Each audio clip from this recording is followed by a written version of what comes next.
Hey, what's happening, everybody? Rod J doing a Sunday morning talk. So I should have, I'm not really drinking a beer this morning. I actually got a cup of Joe, a cup of coffee. It should be a Sunday morning beer coffee talk or something. But I'm here doing a special broadcast with Greg Miner from the Cold Brew podcast. Wanted to introduce him to all you guys that check out the channel. He actually runs a podcast based out of Arizona. We're going to get into talking about some things around beer and some of the things he's doing in his show. And hopefully you guys will check him out on the podcast. If you go to the description below, I actually have 3 different links for his podcast. You can get it.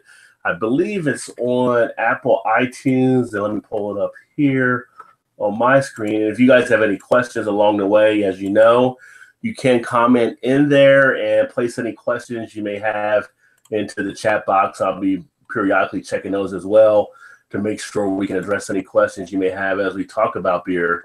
But I think my computer's going a little slow this morning, but we got the Apple iTunes, I think Podcast Garden, and there's another one in there as well. But Greg, great to have you on today. If you want to introduce yourself and everything. Hey everyone, I am the host of Cold Brew Podcast. My name is Greg. Yes, we are on iTunes, Google Play, Stitcher, Podcast Garden.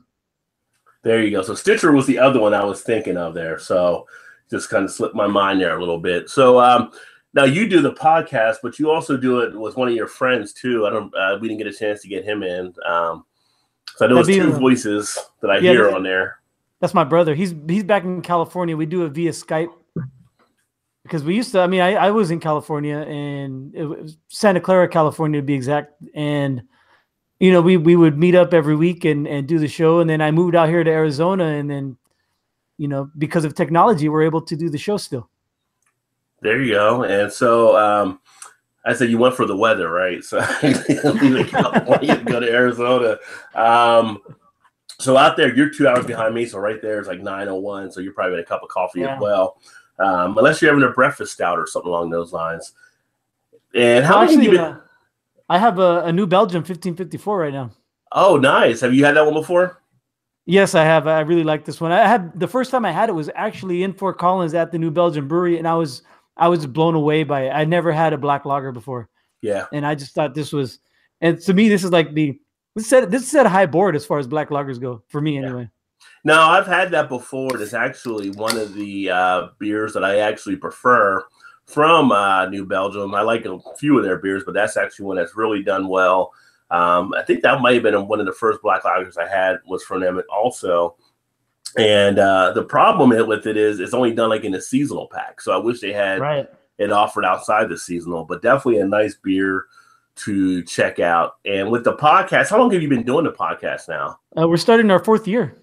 Wow. So 4 years out there. So you've been around for a bit of time, and you're seeing some of the change that take place in the beer world. And one of the cool things about the podcast is how you have the different segments and everything broken down. You do the Instagram of the week and different stuff like that. So it's kind of got a nice little entertainment value to it. And on your podcast, you also have a little bit of a hip hop tilt, I know, in the background and the music and stuff too, which is pretty cool as well. So yeah, growing up in the 90s, that was like the golden age of hip hop. And we were, my brother and I, we just fell in love with the genre, and we were all about it in the 90s. Today's hip hop, it's a little hit or miss for me, but I still got the love for the genre. Yeah. Well, you definitely get that flavor during the course of the shows and everything there.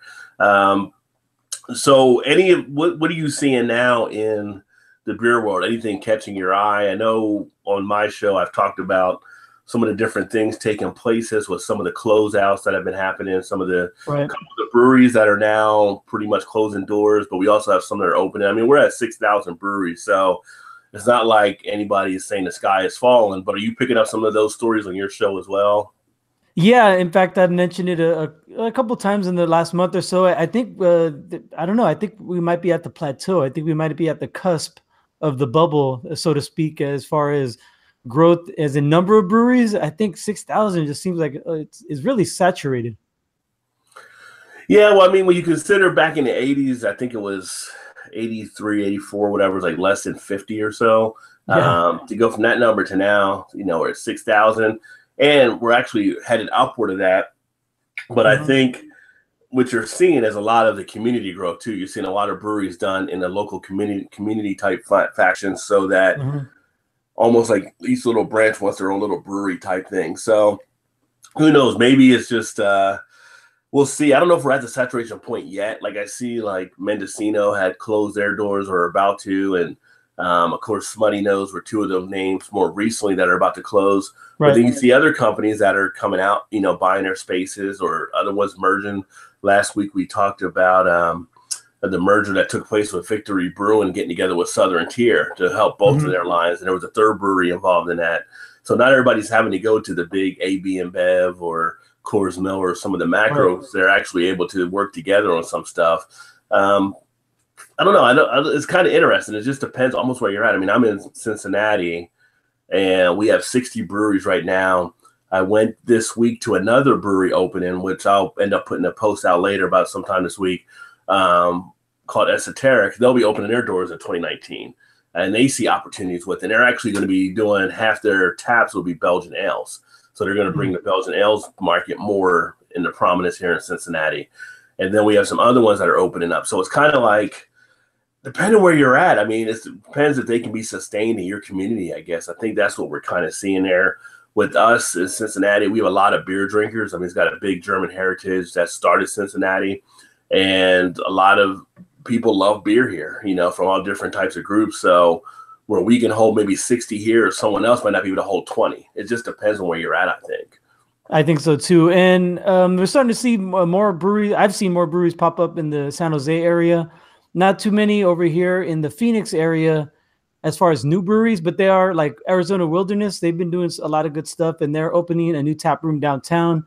There's another place that's opening a tap room downtown. I'm talking about downtown Phoenix because Arizona Wilderness, I want to say they're out in Chandler or Mesa, that area, which is like in the southeast end of the valley. So bringing it to where the population is will really help them grow. And I think one of the things you asked me what I've seen, and what I've seen is breweries, especially like the small, like the mid breweries, like, as far as craft breweries go, not the large major ones like New Belgium and Sierra Nevada and stuff like that, but I'm talking about like Smutty Nose or even Wicked Weed, or out in San Francisco, Speakeasy. They're kind of like, they've been around for 20 something years and they're not growing, and then they see this boom in craft beer, and I think they just overextend themselves by in capital expenditures, and then they can't meet that their liabilities, and now Smutty Nose has to auction itself up, or Wicked Weed's got to go in through AB and Bev, and Speakeasy had to shut down for a while. They just got bought by a private financier, and now they're just reopening. So I think maybe they overestimated the growth, and I think the growth came through not just within the breweries, but I think it's the industry as a whole. That's why the new breweries were popping up like crazy, and that's why I think it's slowing down now. Because I think maybe they realized that, well, we got to rein in stuff. So I'm not saying there's not going to be any new ones, but I think, like you said, there's going to be mergers. And another trend I've been seeing is the collabs. A lot more collabs now between up-and-coming breweries doing stuff regionally. And I noticed that on social media anyway. There's a lot of collaborations, which I think is a good thing because it'll strengthen the community and also the regions. Yeah, I think so as well. In fact, one of our breweries here, Mad Tree, they did a collab with Heavy Seas out of Baltimore. So they got together and they did one in the series of their, I think it was maybe a pale lager. They did India Pale Lager series. So yeah, that definitely helps, and that gets exposure for both of them. And I think some of the breweries are seeing that they're overextending themselves in some ways. I think that's part of it. We saw the biggest one, probably Green Flash. So Green Flash realized they were too overextended for what they could actually handle. So we see them cutting back to, like, I think it's 17 states or 30. I forgot. I mean, I think they're leaving 33 states or something. Whatever they're doing, they're cutting back and they're cutting their distribution so they can better manage it. And so some of the people that were getting Green Flash are no longer going to be getting that. And I know there's been some grumbles about that because some people do like them. But some people said, well, they weren't really making as good of a product now than they were a few years ago as well. And that could have been to them maybe overextending and just trying to get stuff pushed out to the marketplace. So, by them slowing it back down, maybe it gives them a little bit more time to put the craft into their craft beer, so to speak. So. Yeah, I think you're right. I think they did extend themselves, and yeah, they have to manage slower growth to build a better foundation so they can get up to that 30 state level again. Yeah, and I think it's from the ones that we have here. A lot of them kind of do that. They don't try to push it out or try to rush it too much. Probably our two biggest are Mad Tree and Rheingeist. And they took their time to really get to the levels where they're actually at, and they're getting noticed on the big stage. Rheingeist, I think it was last year or the year before last, was voted in the USA Today polls. Number 2 is the newest up-and-coming brewer under 3 years of age or whatever. So, if it happens, it happens. But you got to make sure you're also not over-pacing yourself. You got to make sure you're taking that time that's needed. But in working with your show, what are some of the other segments you like to do on there? One of the oldest ones is the Beer CoOp, which is a haiku based roughly around beer, so to speak. And you got the little music behind it too when you do it, which is pretty funny. That's from Tikal, from the Met the Man album Tikal, that little background. And even my brother brought it up about a month in. He goes, "Hey, how come you have a Chinese kung fu music for your Japanese haiku?" I go, don't try to overthink things, man. Come on. Just go with the flow. Yeah. So I'll play that little Tikal intro. I think it's the intro to the album. It might be.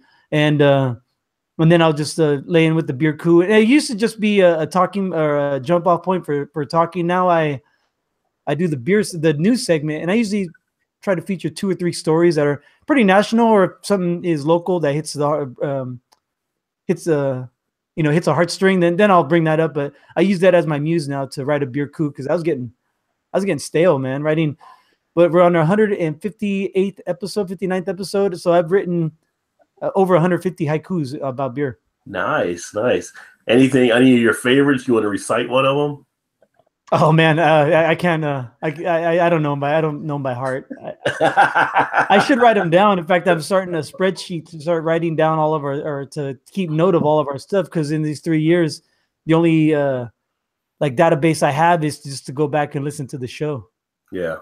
So it'd be nice just to bring stuff up, like if a Beer CoOp, or like a rating on a particular beer, or like a year in review segment at the end of the year.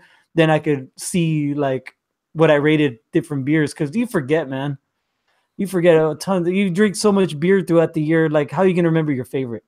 Yeah. Yeah, a lot of times we'll talk about that on some of the different shows. And, I'm kind of in the moment type person. So a lot of times I'll have a beer and I'll jot it down and I'll do a review on it. And I'll put some notes on it, like when I put it in Untapped or something like that and everything. But unless it's something that really sticks out, someone comes back and asks me about it, it's like I got to go back sometimes, look at the rating and the notes I had on it, just because there are so many different beers that you're drinking over a period of time. Right. And that has something distinguishing it. It's kind of hard to remember some of those. But those ones that do distinguish themselves do stick out, which are nice. So, yeah. Here's all right. So I pulled up my latest one from the last show. The Beer CoOp from the last show was, "Need another beer? Let me check my new jacket. 12 ounce or tall boy?" There you go. And that was a reference to, I don't know if you saw the news story. Pat's Blue Ribbon has a new jacket out that you can hold. They say you can hold a case of beer in it. Yeah. I actually shared that on the Facebook page as well. It can hold was it a case or was it a 12? Was it that much for a case, or? They said case, but they're probably talking a 12-pack. Yeah. Case. I mean, so yeah, you could actually put all that stuff into it. It's like the only problem was the beer being used as the example, but yeah. And it was a high. It looked like high quality jacket, like a real like North Face or Columbia like type outer shell, like all weather jacket. Yeah, you got a lot of people getting that at work, walking into the club and having beer and all. And yet they showed you could put a tall boy in the inside pocket, so that's why I mentioned the tall boys in there, but. Yeah, so nice. We've done the Beer CoOps since almost. I don't think we've done it. We did it the first show. I think it took like a month or so before we got that into the rotation. Mm-hmm. And then we have Eric's Beer Reviews is checking in. He said, "What up?" to me. So what's happening, Eric? Eric just came back from a trip to the UK for the last couple of weeks. So drinking that real ale over there. Yeah, it's nice when your company sends you out of the country for a couple of weeks and you get a chance to experience some of the other beers over there and see some of the culture and stuff. So he's gonna have some good stuff on his channel as well, sharing some good stories, I'm sure. But in on the show itself as well, you have like I said, the Instagram thing of the week. Any of the crazy Instagram things that you've seen on the show that you've done, like this person's crazy out here or something that when you go through and you scour Instagram for beer drinkers?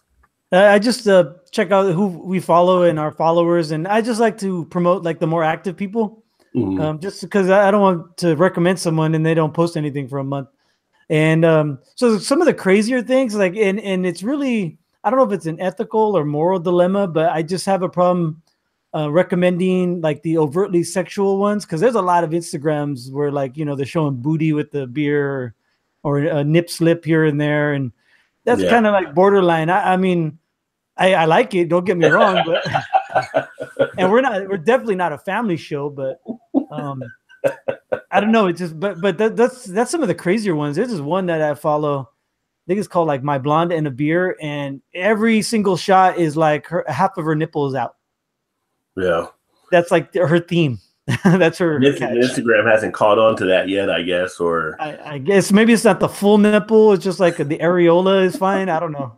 I don't know the Instagram bylaws that they allow, I guess. So right, but you do see some crazy shots and stuff there on Instagram, and good activity though to see a lot of the different beers out there. And of course, I appreciate when I know you did me for an Instagram of the week back last year, so that was cool as well. So yeah, I try not to repeat, but it's hard after a while. There's just so many people out there I forget, and that's why I have to set a database up so I know who I've done and I won't repeat too many times. Yeah. And then so in Arizona, what is like the scene kind of like out there as far as the breweries? How many breweries do you think you have around where you're at, or anything that sticks out for the breweries? I'm thinking like in the Phoenix metropolitan area, ballpark at maybe 20, 25 breweries. Wow. Okay. So when I say 60, that's really out of whack for you. You're like, that's like more than twice of what we have. Yeah. Well, I mean, like I'm from the Bay Area, and there's got to be at least 100 if you want to count the whole Bay Area. Right. Yeah. And so out here, some of the more notable ones would be like Arizona Wilderness, Four Peaks, of course, but they're owned by AB InBev now. Okay. Excuse me. And a couple of the other good ones that I like. I really like. There's a place called Goldwater is really good. Helio Basin is really good. Mother Bunch, I had one of the best beers I've ever had. They had a rum barrel aged oatmeal chocolate milk stout. Oh man, that was like heaven right there. Yeah, that sounds very good. There's Tombstone down in Tombstone, where the movie Tombstone, the Wyatt Earp story was based out of. They have a brewery called Tombstone Brewery, and they're making waves out here. They're like best new Arizona brewery last year, I think. Oh wow, okay. They specialize in anything, or is it kind of a mix of beers they're doing? It seems like it's a mix of beers, but their biggest draw is the New England style IPA, the NE IPAs or Northeast style IPAs. They have I think it's called Son of Earp. That was like the biggest release around here. And then another really good one too is McFate Brewery. There's a couple breweries out here that are winning medals at the Great American Beer Fest. Saddle Mountain won a silver for their Scotch ale, their clandestine, which is fantastic. Scottsdale Beer Company, I think, won a bronze for their brown ale. And there's a couple other that slipped my mind, but there's some good beers coming out here. The only problem is no one heard of them because they don't have distribution. The only brewery that distributes outside of Arizona is Four Peaks, and that's only because of AB InBev. Yeah. And in fact, I've actually seen a couple of their things in some spots. And again, that's the other side, right, of distribution. When you have one of these macros come in and buy you out, they open you up where you can get things now. Like right now, I'm getting a lot of 10 barrel coming through. Right. Because we used to never get 10 barrel, but because they were acquired by AB InBev, We're seeing that now, and some of the other ones like Golden Road is becoming more popular out here to be on shelves. That didn't happen before AB and Bev. So, but I heard Golden Road. I mean, I read an article on Full Pint right after they got bought out by AB and Bev, and I don't know if it was an editorial, if they editorialized the situation, but it seemed to me that Golden Road was built to be bought out. Yeah, there are some that are looking to build. You know, like I said, I went to the one brewery this week, and that was probably, I would say it was kind of like a little bit of a disheartening statement that one of the guys made. You know, they build it up, and they know they do get offered that check, and that'd be a nice problem to have or whatever. It's kind of like, I know some of the brewers that aren't looking to get bought out, they're doing it because of the love of the beer, but there are some that are out there like, hey, you put the offer in front of them, then they're going to go ahead and take that check. I mean, some people have an issue with that, some don't, I guess. It's hard when you're looking at a check and it's got a bunch of zeros on it, and you're like, it's kind of hard to turn that down for some. So I can definitely understand that as well. The question becomes, you know, if you take that check, are they going to put their price controls on you? You got to change formulas up and all that stuff. And you start losing quality of the beer becomes a concern as well. Yeah, you lose control of the brewing at some point for some of your lines. I know, like Goose Island, they don't brew their honkers or their 312. They don't brew any of that the stuff themselves. They might still do the Bourbon County lines, but they don't do the other stuff. Is totally out of their hands now, right? Yeah, I know. Like the Bourbon County, they said they still brew it that way, but again, they didn't really have any infections until after the A and B and Bev purchase. Not saying for sure that's what happened, but it's just coincidence that after they had the buyout, they had some trouble with that batch that came out back in 2015. But some of their other beers, I'm sure there's some different price controls, and I've had some people say they actually have had the beer in the past and they have it now, and they can tell there's a difference in it as well. Now, maybe there is, or maybe there isn't, because the palate may have changed, but people do notice some things, and they take that into account also. My whole thing is, like I said, I don't know what Wicked Weed tasted like before. It's like a Lycian. You get a Lycian here, but now we get it after the A&B and Bev had it, and they have a couple decent beers. I've had the Space Dust, I think is the one. That was a good IPA. Yeah, that's a good IPA, and I had the one that was like their I want to say the Morning Glow or something, which was okay as well. Was it different than what it was before AB and Bev? I couldn't tell you, but I mean, it's still a decent beer. Now, my thing is, I have a philosophy that I actually try to always look at going local when I buy beer, and then if it's not local, I try to look independent, and then after independent, I look at everything else. Ideally, though, you know, you also have to worry about price too, because price comes in there too. Sometimes they go local, it costs you, so you're like, maybe I get one of these here, but I'll get a couple of these over here. So, but I always like to try to find the ones that are more that way, as far as where I want the money to go, because I know a lot of the breweries that are local, they're putting stuff back into the community as well, and that kind of keeps everything going, right? So, but with the these bigger companies, you know, you're going to say you might be against these buyouts that are happening, and that's fine. But then at the point, you're getting beers you wouldn't have got before too. So it's a double-edged sword, I think, in that regard. Right. And I don't mind paying, $6-7 to have a pint of something I never had before. But like you said, I'm more conscious about my beer buying, and I try to buy local or at least craft just to try something, because you never know, you might find the next Space Dust out there that nobody knows about. Yeah. And Beer Belly Travelers says, good morning, guys.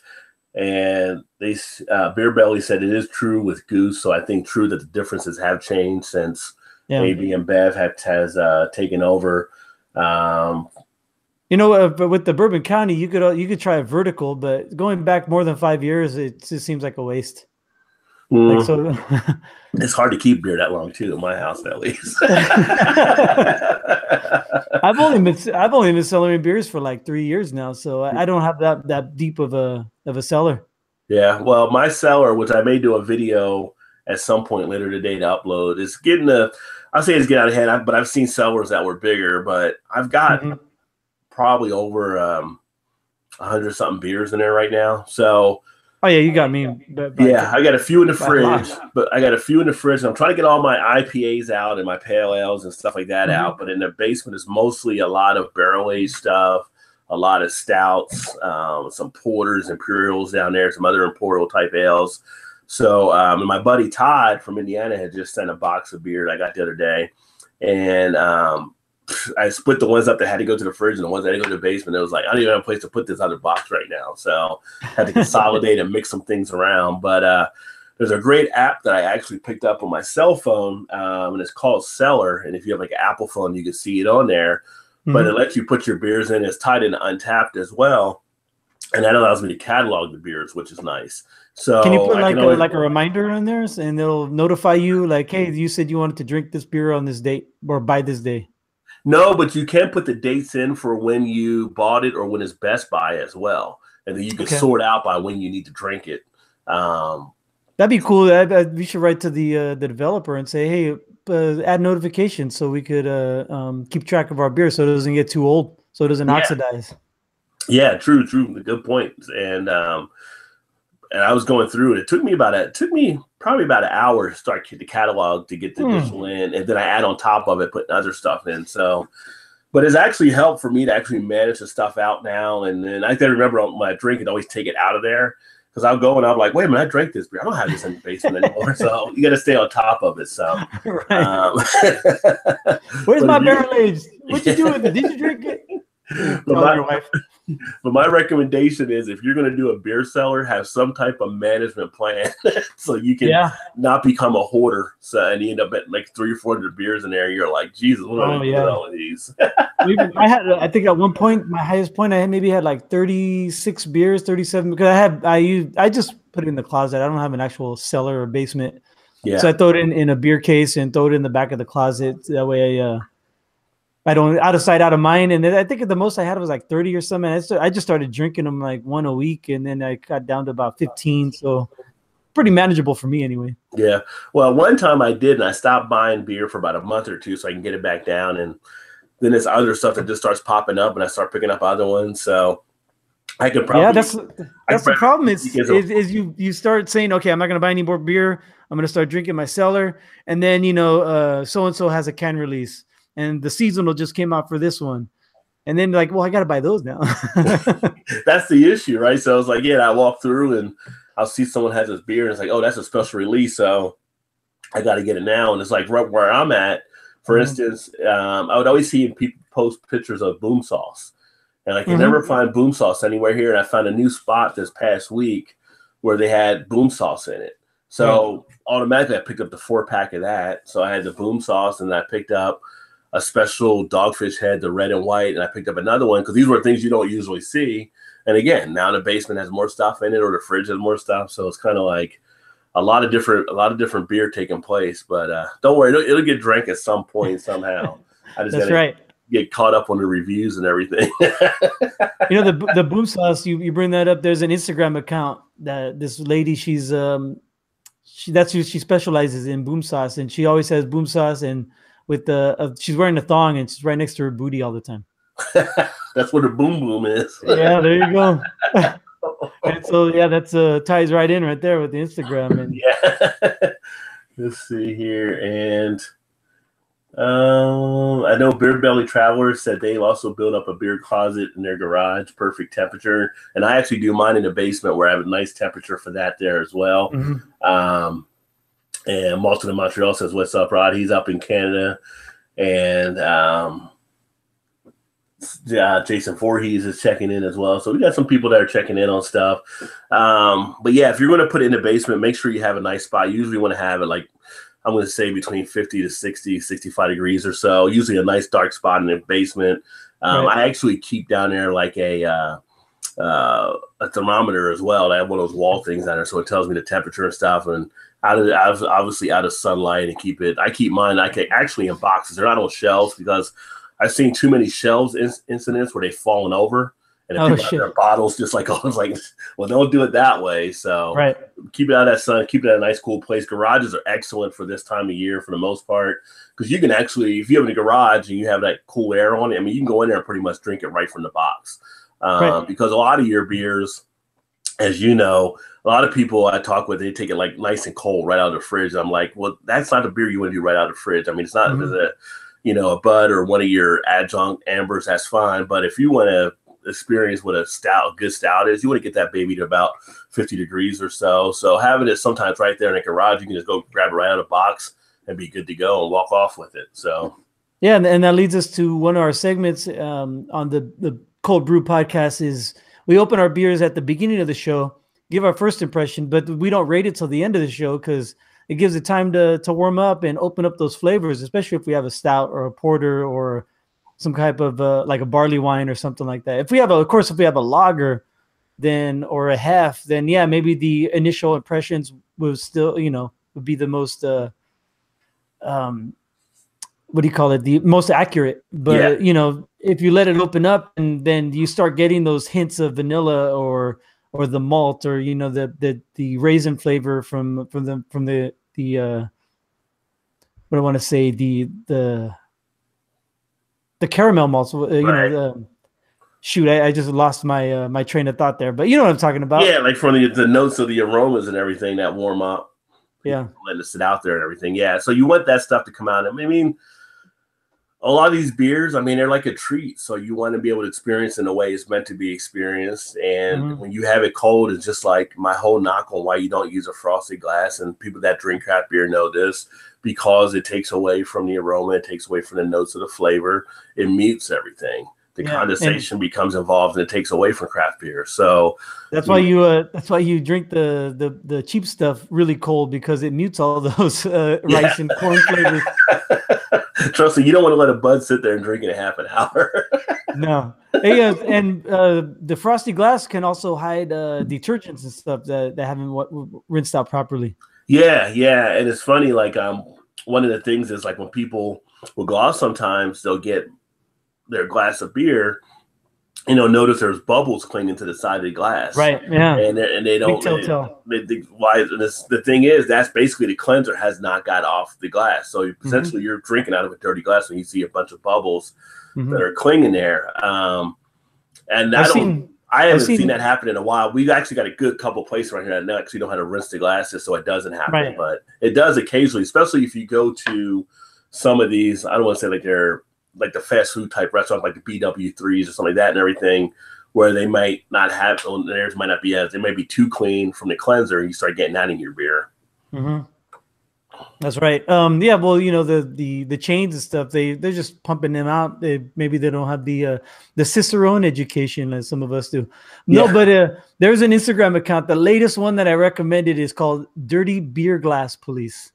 I I've love seen this that one. account. Yes. Yes. I so love this account, and I had no problem because I want to call people out on their dirty beer glasses sometimes. In fact, I did one time on an Instagram account. I said, "Hey, you got," and he had his beer, beautiful shot outdoors, blue sky. He had a porter, I think it was a porter or a stout, and you can see all the bubbles cling to the side of the glass. And I Yeah. said, "Hey, I noticed all those bubbles on the side of your glass," and he said, "Oh yeah, sometimes I pour them too fast."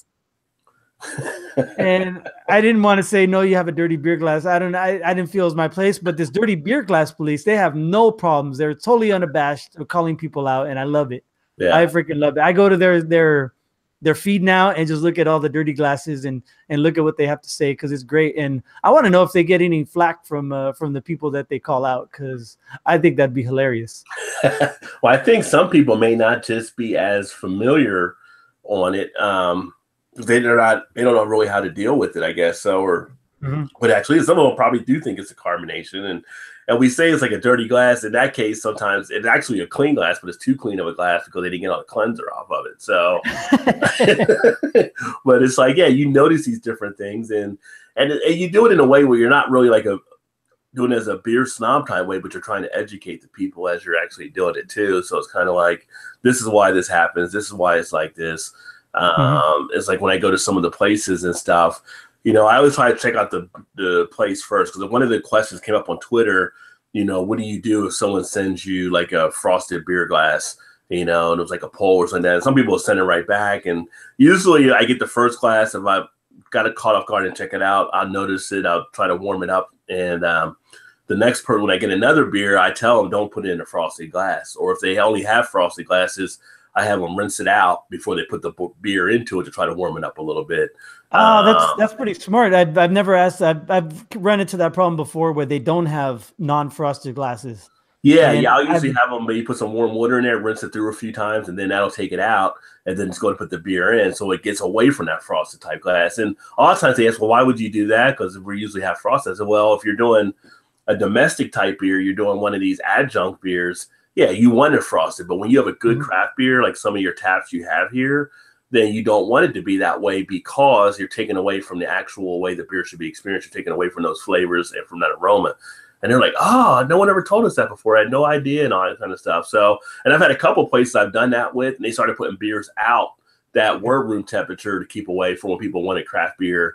Then when first the people that come in, they want that lager. So a lot of times people aren't trained or shown the right way to serve a beer. It's amazing. Even like some of the beer pours, I go to places and it's like people are trying to get that every little bit of beer in there, right? So by the time you get it, you have no head on it. And it's kind of like, now you got all of this CO2 kind of in there. And then guess what? If it doesn't get released, it's going right to your belly. You're going to be bloated from it. And so a lot of times you have to teach them sometimes how the better way to pour beer. I mean, Guinness will actually give you a certificate training you how to pour a beer properly on their beers. So some people just aren't trained in it. And some of the people, maybe they just don't care to do it or whatever. But, I want to have beer the way it's supposed to be experienced. So those are probably the only times I get kind of, I don't say snobbish, but kind of particular about how the beer is being served. Yeah, and I guess it's just the way you deliver that message that you don't want to come across as a snob. You just want to come across as more like an educator. So I don't have that tact yet. Well, this works good because usually when I do it, I usually I do it in a way that's pretty tactful, and I end up making some good relationships talking to people. In fact, we go to some places now. Like my wife doesn't like to go to places with me to some places where they serve beer. Because when I go in there, it's all about, hey, let me talk to you about this beer over here, whatever. I started having these conversations. I have me trying different beers. And she's like, Jesus, can we just sit down and eat right now? So, so if you do it the right way, you end up becoming more of a benefit than anything else for the people that run these establishments. Right. Looking at some of the comments here. Eric on AM says he has some modern time, modern tones vanilla. He's excited to try it. And we don't really get modern times here, but you do where you're at. Oh, yeah. Modern times is great. Have you had that beer before? The modern tones? No, I have not. I've had a lot of their beers, but I don't think I've ever had that one.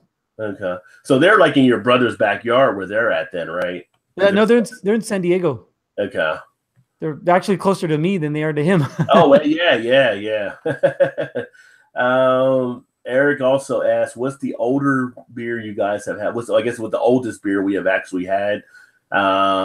Is there an old beer you remember you've having like a certain number of years? I have the oldest one. Shoot. Does it count when I was 21 in 1997? No, I guess the oldest beer as far as like when I drank it to the day the day it was brewed or bottled anyway. Not that old, man. Maybe like a year. Yeah, I think I'm trying to think of the ones I've had, but I know I've had some 3 or 4 year old barley wine type ales and some porters. I've actually had a couple year old, like even India pale ales, which is a funny thing because a lot of people now will say, you got to drink the IPAs fresh, whatever, right? But when IPAs were created, they weren't really designed to be drank as fresh as what we drink them at now. And they weren't as hoppy either. Yeah. So well, they went across, in their journey, and the hops acted as that preservative. By the time the people actually drank them, a lot of times they were like months and months and months down the line. So like I've had an IPA, and one of the Stone was like a year old, and it was really good. And so you still had the hop flavor, you still had the aroma, you still had some of the good stuff. So again, it gets into the designing of that craft. So like the 120 minute from Dogfish Head, they say you can age it. Yeah, you can age. I've had that one, and you can age that one. They're saying for a few years as well. I've had the Golden Corollas Christmas. In fact, I have one in the basement now. That's one of the big bottles. And I've had that one, and that's a Belgian ale. And I've had that one like 3 or 4 years old. And that one was actually really good. It's a great Christmas edition. They don't even make it anymore. But it was mass produced back like in 2014 or 2015, I believe. And that one was really good. So if you are going to age, that's the other thing. If you're going to age a beer, just as a rule of thumb, you usually want to have it to be at an 8% ABV. That's kind of what people kind of target. I've aged some for a year or two. Them were down around 7 as well, and they've been okay. But usually 8%, and then it depends on the different styles you want to take a look at as well. A lot of your darker beers are going to fit more into that aging. So if you're looking at the stouts, the porters, the imperial type stuff, but there's even ones that are like these imperial sours that can actually hang in there for a bit of time too. So Imperial sour. I don't think I've tried one of those. yeah, I've had some of those. I've got so many different. Everything's like kind of going imperial now. It seems like anything that can be made imperial they're doing. I'm surprised they're like an imperial wheat ale yet. So the oldest beer I have though is a Bourbon County brand stout, just the regular 2015, because that was the first one that I bought. I wasn't into Bourbon County before then. Yeah. So 2015, I have a 16. So I'm building a vertical.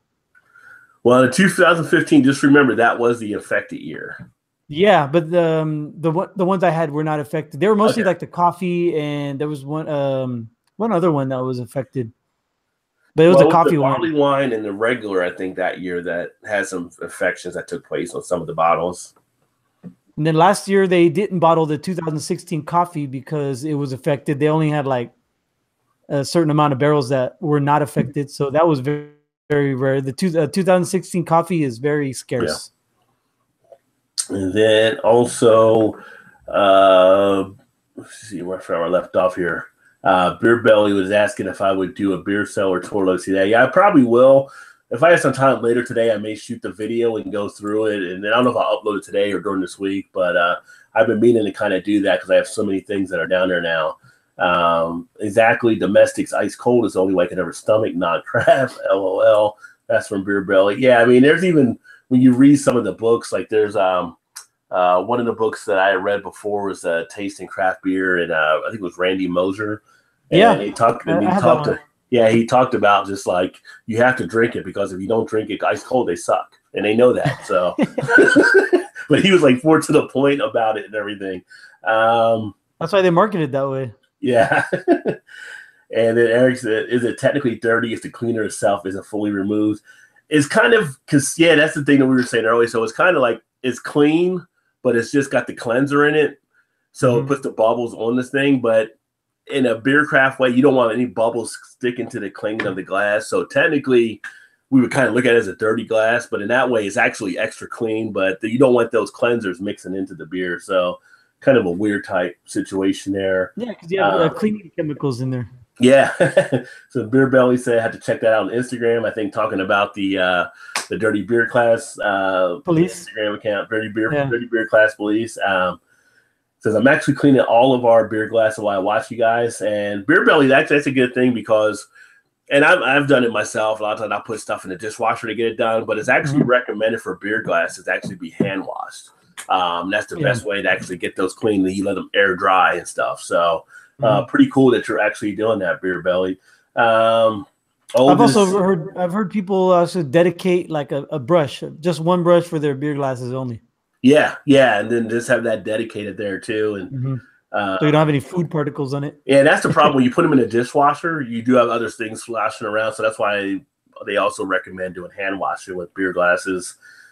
Beer Belly said oldest would have been 2 years old that they had actually tried.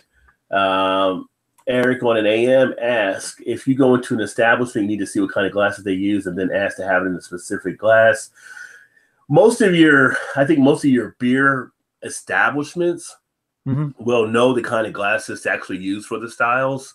Right. Although even some of them, they fall into the one glass I've never been a fan of, and I'm still not a fan of, is the oh so common shaker pint, right? So the history of the shaker pint, if people aren't familiar with it, basically it's called the shaker pint because that glass was used as a shaker to the tin can when you were making mixed cocktails. Right. And then it became like this thing where people said, well, we can put the beer in that glass or whatever. I don't know who started it back in the day, but they did. And now you have all these different places that use it. And they use it because it's cheap and economical. So I can see the money sense of it. They stack easy. They take up less space. They're not going to be your specialized beers. But unless you're drinking like, again, one of those adjunct type lagers, it doesn't really do as much for the beer as it probably could. There are certain things with certain glasses that are cut certain ways to hold in aromas or to do different things for the flavor of the beer. So you like to have the beer in the right glass. Yeah, the Pilsner glass promotes the condensation, the head up top, stuff like that. And it's like on a Facebook Facebook group, one of the group. And if you ever get to the Facebook group pages, those are always funny just because some people take a little bit more than they probably need to on Facebook with people. So like a guy was in the bar and he got served a Pilsner, and the guy said, well, it's a Pilsner, but it's not got any head on it, and it's the wrong glass, and blah, blah, blah. And he didn't like, it's like, well, he's like, well, I was at a bar. That's what they gave. It's like the guy can't control what glass he gets it in the bar sometimes. It's just the glass that they actually use and stuff. But again, with glassware, that's another spot I think education could be done with some of these places too. But I always like having stuff in the right glass.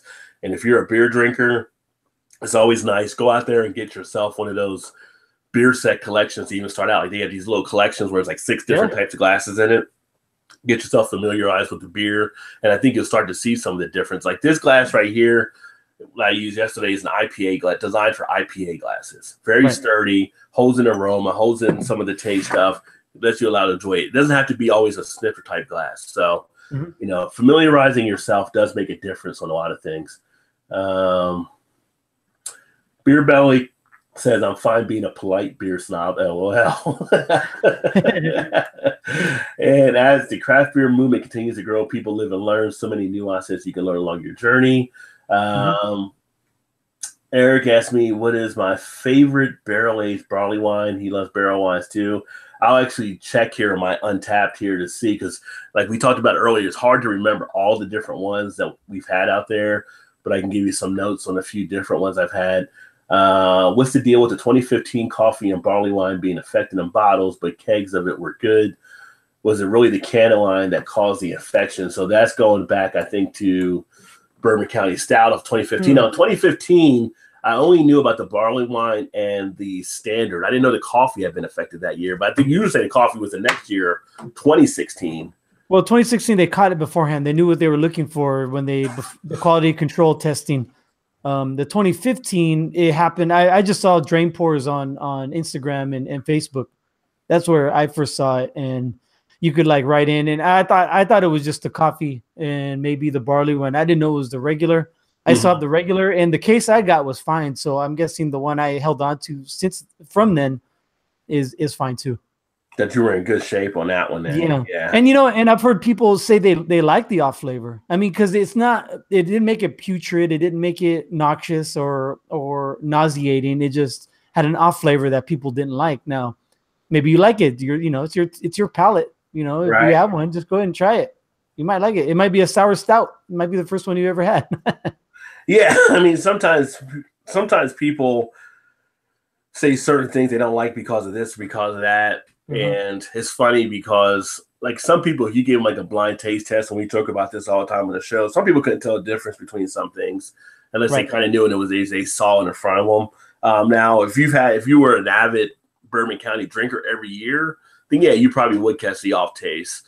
But if you're hearing it like through all the different things on Facebook or Twitter or wherever you're getting information, then it gets stuck in your head a little bit that it might be off a little bit too. So. Right, and then you have that bias going into it. Right.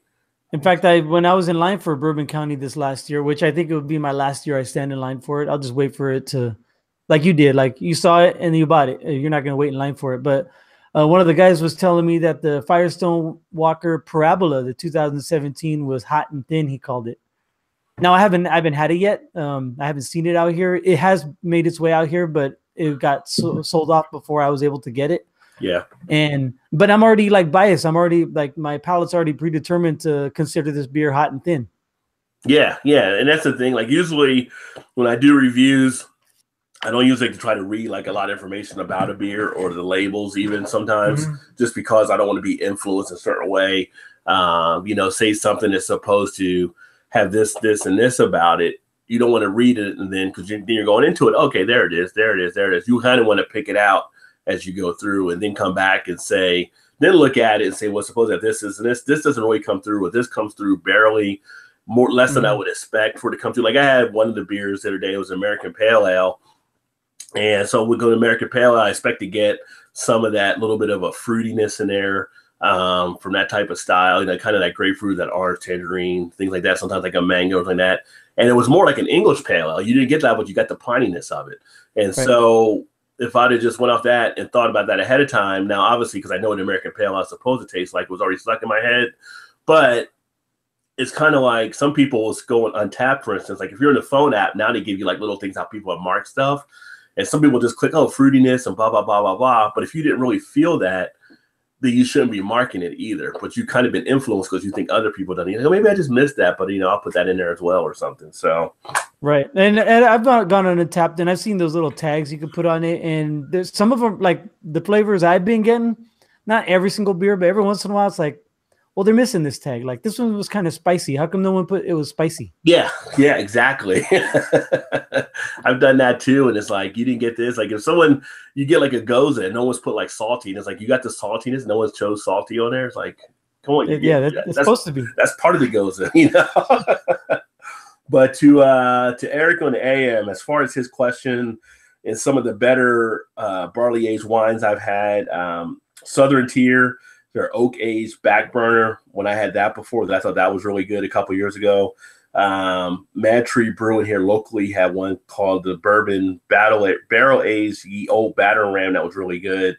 Obviously, a staple out there, Southern Tier, their Bigfoot. It's always usually pretty good. And I actually got their ginger barrel Bigfoot downstairs. I haven't tried that one yet, so I'm looking forward to tasting that at some point too.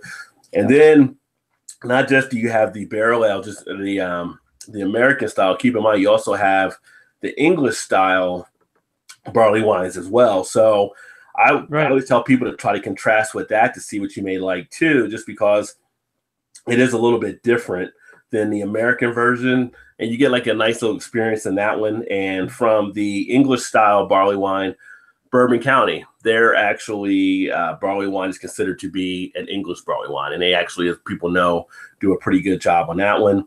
And there's one from Arcadia Brewing Company. I'm not sure if you've had them before or not, Greg, but they have one called the Serial Killer, which is a great barley wine taste too. So, and those are like English style. You also have Left Hand Brewing that has the Witterson's Oak Aged barley wine ale that I've liked. So those are kind of some of the top ones I've liked in the past from Untapped.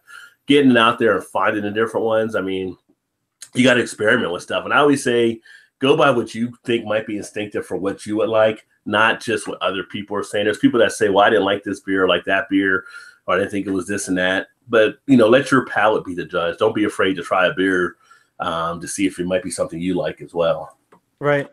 And I'm not saying that I've had every single beer, but now that I've been going to these craft beer bars out here in Arizona for a while now, I'm starting to get to know the bartenders, and I started asking them for their recommendations because I just want to try something that, because I go to a place and I see stouts or the barrel aged stouts, or I see an IPA, but I find myself not branching out. I'm not experimenting enough. So then I'll ask the bartenders what they recommend, and it gets me out of my comfort zone. And I might not like the beer, but I'm glad I tried it because then now I know that I don't care for a grisette.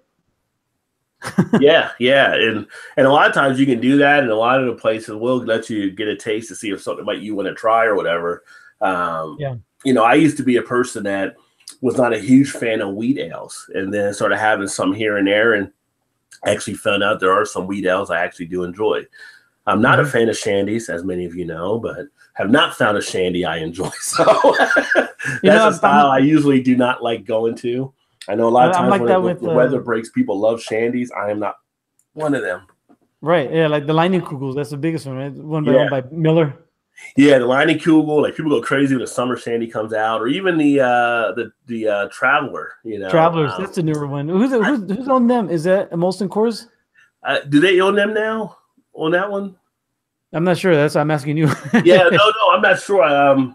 Because they usually did stuff like Gypsy Brewing, so they were going to different spots when they did their batches. But I don't know if they ended up getting acquired by somebody or not. I don't know. Just the whole shandy thing. The funny thing is, though, I'll enjoy a Rattler from here time to time, but the shandy, I'm just not a huge fan of it. And then Dean actually says hello. He's actually over in the UK, so appreciate you, Dean, checking out everything. And Eric on AM says 2017 Parabola was not that good, and a lot of people were blaming Boulevard Brewing because this is where it was brewed.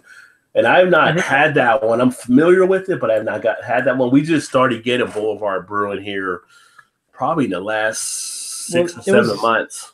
That's a Firestone Walker brand, and they are owned by Duvel Mortgott, which owns Boulevard and Omegang.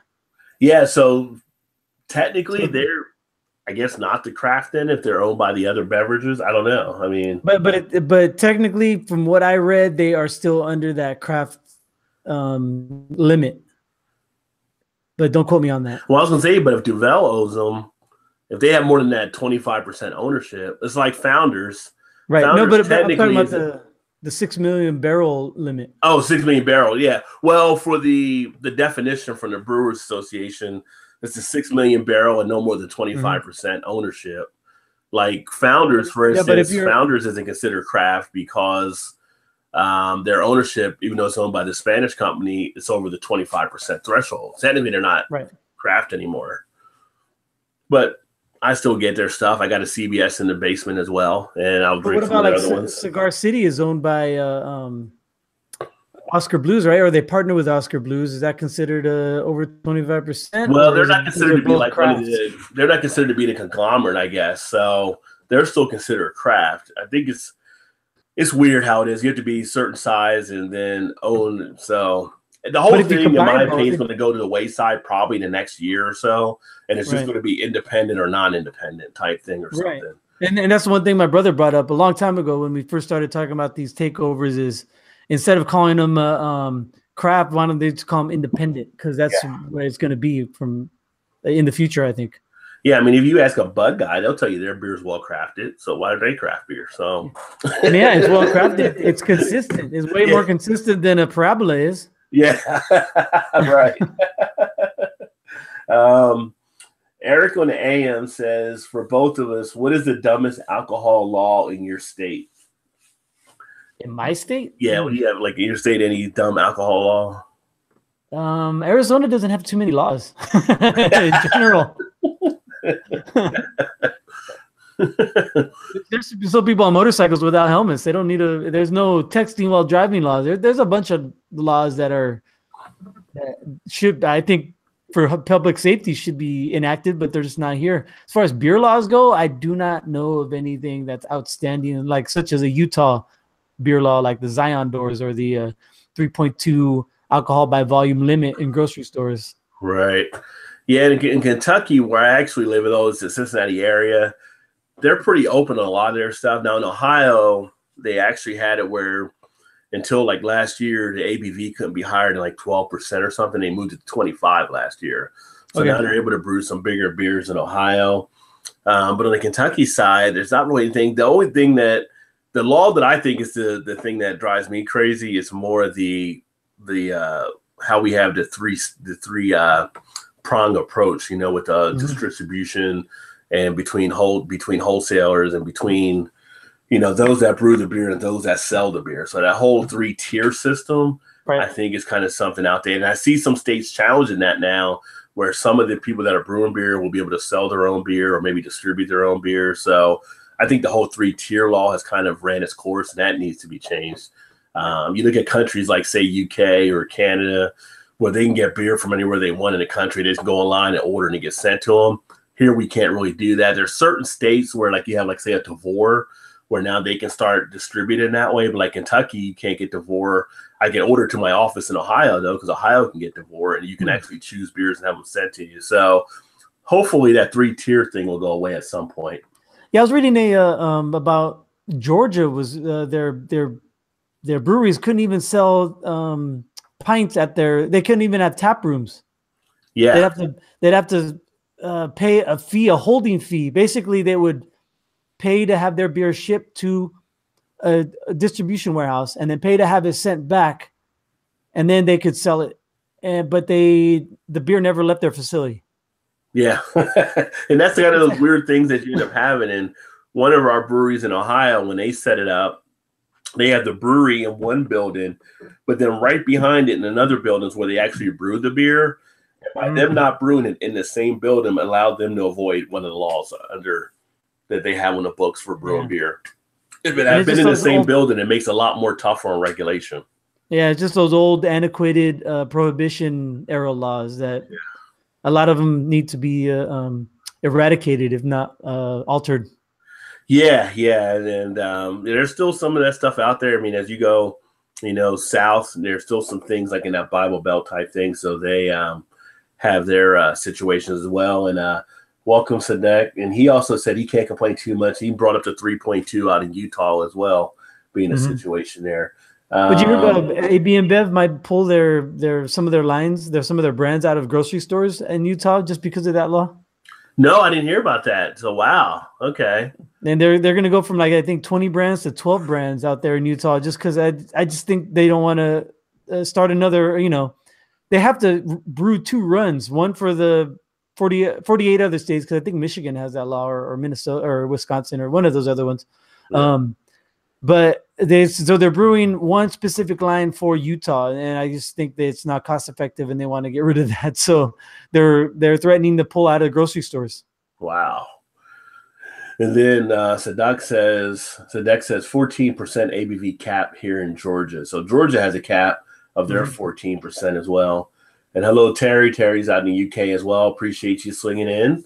And yeah, so it's interesting, these different states. I mean, it is regulated by the states and what they will actually allow. Luckily, I said where I'm at, we have a higher cap rate that some of these big brewers can mess around on stuff. But it's like there was a piece I read earlier this year about the Utopias when they came out, and it was illegal in so many different states because of the ABV 12 or 13 states or something like that. Yeah, so. And I had some different rules for different areas. So the Yard House over here had some. I've had Utopias twice in my life. Once in 2015 and once in 2017, and they were both at a Yard House. The first one was in San Jose. The second one was here in Glendale, and they were both $22 for 2 ounces. Now, for my finances, that makes total sense. I'm not gonna pay $200 for a bottle. I'll pay $22 for 2 ounces and sit there for a half an hour and drink 2 ounces in a half an hour. Yeah. That is a beautiful beer. I mean, if you're a fan of strong beer, that is a holy grail of sorts for you. Yeah. You must try it if you ever see it. Yeah, I would do it just for the experience. I would say almost if you're like doing stuff in the beer world, you almost have to just to, kind of see what it's all about and kind of get a feel on it. Now, we do have a Yard House here, so I may have to check them out to see if they may have that there to try it that way. So they just have, I saw it like on top of, the Yard House, the island. I saw you see that copper kettle shaped bottle. Yeah. And if for beer guys, they know exactly what that is. For people in the know, and of course I'm asking about it right away, because it might be empty. It might just be for show, but I was lucky enough to have some. And if you're a fan of even if you're not a beer drinker, if you're a fan of like brandy or cognac, it's like right up there, man. Yeah, because I mean, it's a sipping thing. It's not one you just drink very easily. You're going to sit there and sip on that for a bit of time. And I think it was like recommended when you actually drink it, like to drink it like an ounce at a time or something, because it's so strong. Yeah. Oh, yeah. It's so strong. Like that's why I took a half hour to drink 2 ounces. Yeah. You don't want to throw that baby right back. But the bartender was telling me one time he pulled it out and he poured a couple glasses for 2 gentlemen. One guy took a sip, the other guy shot it. And he was like, like he tried to like grab out and like stop the guy, but hey, they're gonna drink the beer how they want to drink the beer. So. Yeah, the sale has been made, so it's like buying a $300 shot of cognac or something and just downing it. Yeah, or a single malt Scotch whiskey. Well, that's the funny. There's so many different things that happen in the beer that people always say, I don't like beer. And it's kind of like, well, there's tons of different styles out there, different things you can try. So maybe you just haven't found a beer that you actually like. So always get out there and experiment with the beers. But especially beer festivals, man. Those are a fun way to try beer. Yeah. And so actually, I'll probably put some video up next week or whatever, this weekend upcoming. We'll have ours here. So we've got over 500 beers. I think we have like almost 200 different breweries that'll be here for this. This is like a huge one that we do in Cincinnati each February. So we'll be sharing some video from that and everything, and hopefully getting some pretty good stuff out there. But anything else that you want to add? I know we've been on here for about an hour or so, and then for you for the rest of your day, and appreciate you coming on. But anything you would add about the show? About the Cold Brew podcast? No, just check us out. We come out every Friday. We're a weekly show. It's a magazine style show, so we have segments like you mentioned earlier in our little talk here. So you always kind of know what you're gonna get. But the final segment is shenanigans, and we just talk about everything. which mostly sports because we're a couple of guys, but just have a good time. It's a great way just to kill an hour and a half of your day. Like if you're like working out or just driving somewhere. I listen to podcasts when I drive now, more so than music because the radio just overplays everything. Yeah, no, I agree. And actually, usually, although I haven't been there for a couple of weeks, so I need to get back in. When I go to the gym and I'm doing like cardio, the bike or the treadmill, I throw a podcast on, and I can just listen while I'm exercising and stuff. So, he'll do that. Or if you're in the car, like you said, or whatever it means you have, you're sitting there, just throw it on there. Sometimes when I cook dinner, I do a lot of times. I'll throw something on while I'm doing that. Just like Beer Belly said here, they're washing the glasses for the beer, and they're listening to us there. So you can listen to us or watch us on the video, do that with the podcast, and make sure you guys definitely check out Cold Brew Podcast. As I mentioned earlier, in the description down below, 3 different links for iTunes, Stitcher, and also for Podcast Garden, I believe is the other one. But check out Greg and check out his brother, and they do some great stuff. I've been honored to be on there a couple times to talk about some of the different things on beer, and great program they got going. So show your love for them, give them some support, and appreciate you, Greg, for coming on. And thanks, man. One more plug. We're also on lingusmafia.com. That's our podcast family website, because we also do. I'm on a show about pro wrestling too. Are you real? We do our pro wrestling stuff here once in a while. Although we're more dedicated a lot of times during the week with Dusty Rhodes type promos we'll put on here. But so what do you do on the pro wrestling thing? Well, it's my friend Cav Manning and Fausti Walnut. They're the host of the show. I'm like the third wheel, and I'm on the soundboard. I'll put in like sound drops in the background, like sound effects about stuff we're talking, or a quote or if a wrestler said something that week, then I'll play like a little clip of what he said. So. And it's mostly shenanigans. It's loosely based around wrestling, but we just talk about anything under the sun, man. It's more of entertainment than wrestling. We do every once in a while. Like this week is a Royal Rumble, so our next show we'll talk about the Royal Rumble and what had happened. Okay, check that out too. Yeah. And then the third show on our network is Smart Sports, and that's with Melandi. She's out there in Nashville, Tennessee, and she talks sports. And her final segment is about wrestling because. That's how we all hooked up. Is we're all wrestling fans. And who's your favorite wrestler right now? Right now, in the current roster, I would have to say my favorite one to watch is probably AJ Styles. Okay. I think he's a great technical wrestler, and he always puts on he makes his opponent better.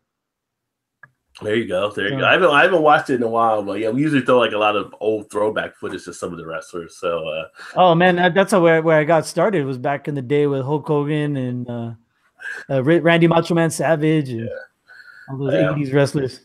Yeah, you hear some of our guys talk about Dusty Rhodes and some hard times. Oh yeah. But big thanks for coming on, and thank you for everybody that participated out there. Like I said, if you get a chance or take a chance and check out Cold Brew Podcast.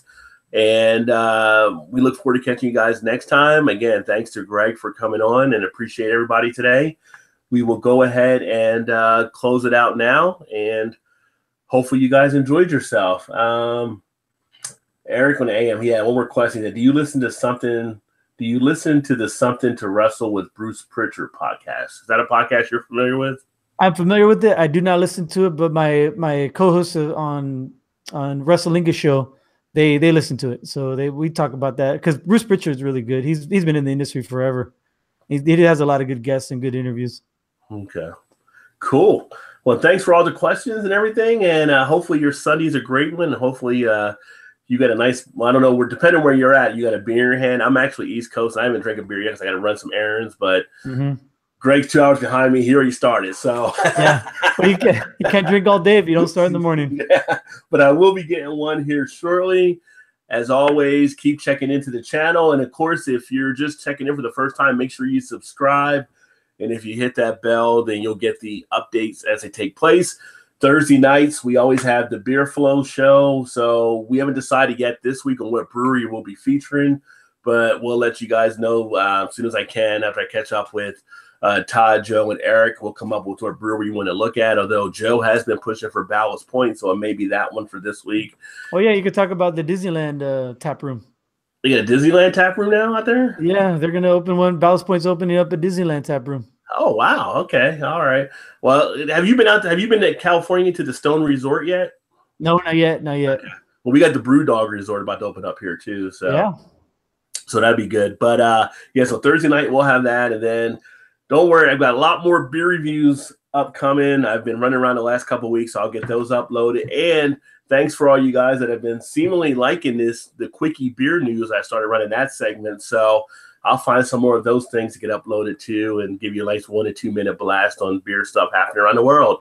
That all being said, thanks for swinging by to check out another video. Look forward to catching you guys next time. Keep drinking those good craft beers, and always remember, there's always time. Get your beer on. And with that being said, cheers. Catch you next time.